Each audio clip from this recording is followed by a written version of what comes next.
Good morning, welcome back to our channel. So kagabi, nag-video tayo nung binili natin to. So meron tayong video nung unboxing or nung at least kung ano yung mga kasama sa packages kung binili natin tong ating bagong helmet na LS2. Yan, LS2 Rapid na full face. So yung pinaka graphics niya is yan. Yan yung graphics niya. Yan. So napakaganda ng graphics. Yan yung pinaka-graphics niya. So, medyo may pagka parang yung mga Pac-Man na design. Yan. Or yung at least mga ganun yung vibes na nakukuha ko doon sa helmet. Yan, napaka colorful niya. Pero as I've said, yan, napakasulit nitong LS2.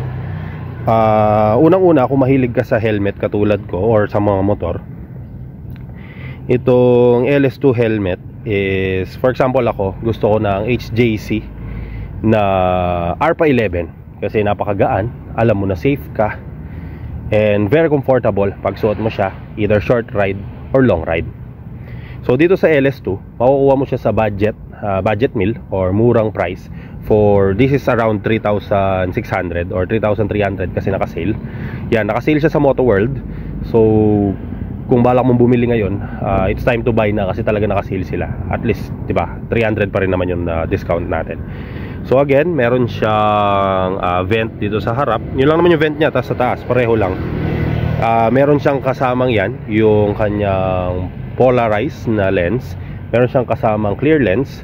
Pero full face to, so hindi rin siya dual visor. So single visor lang siya. Yan, yun, as I've said, number one, mura siya. Pangalawa, very comfortable. And hindi ko inaasahan na super gaan niya. Kaya na-compare ko siya dun sa ARPA 11 kasi that cost around 25,000. Yung pinaka-base model nila. This cost 3,300. So for 1450 grams siya. So 1,450 grams. Napakagaan na nun. Pag suot mo siya, because I've tried Bell, nakapag-Bell na akong helmet, Spider, nakatatlo na akong Spider na helmet. Pag suot mo tong LS2 na to, na Rapid, LS2 Rapid na full face, para ka lang ganon, para kang walang suot pero you feel so protected yung head mo pag suot mo siya kasi same as yung mga branded na helmet, makapal yung foam din niya. And of course, you feel a little more safe kasi nga si LS2, yan, nakita nyo naman nahulog na siya. Wala naman scratch, so maganda yung paint quality niya. Yan, dalawang beses na siya nahulog dito. And then aside from that, lumalaban to ng MotoGP. Si LS2 is part ng MotoGP sa mga riders. So yan, kasali siya. So yung technology na ginagamit nila doon is napupunta sa mga lower model ng helmet nila. This is the base model ng helmet ng LS2. Yan, Rapid na full face. Yan, napakasulit kasi very comfortable, budget friendly siya. Tapos napaka lightweight. Yung pinaka nagustuhan ko is lightweight siya. And napakatahimik. So naka full system tayo na R3, parallel twin lang to. Yes, hindi siya inline 4, pero naka full system yan. So dun sa Spider and dun sa HJC na CS15 ng asawa ko, yun siya. Yun yung asawa ko, nagpipicture-picture. Yan. So dun sa HJC Spider Bell, actually maingay ito.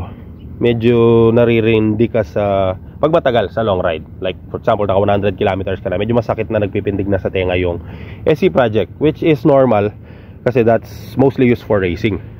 Dito kay LS2 ko pa lang na feel na mild yung tunog. It means yung pasok ng sound is tahimik siya, pero presko siya, very comfortable, presko sa ulo, hindi ka papawisan ng ganon kasi nga okay yung vents niya. To think na nung napansin ko yun is nakabukas pa yung visor ko. Yun naman yung pinaka nagustuhan ko dito sa LS2 kaya bumili rin ako. Actually yung pink na naunang video ko is sa kapatid ko, so trinay ko lang, hindi ko masyadong na test, especially ang ginamit ko doon is Panarea. Don't forget to subscribe so that mapanood nyo rin yung review natin na updated do sa Panarea yung long-term review niya kasi more than 2 years na yung Panarea. So i-review din natin yon. So panoorin nyo sa channel natin. So thank you and have a great day.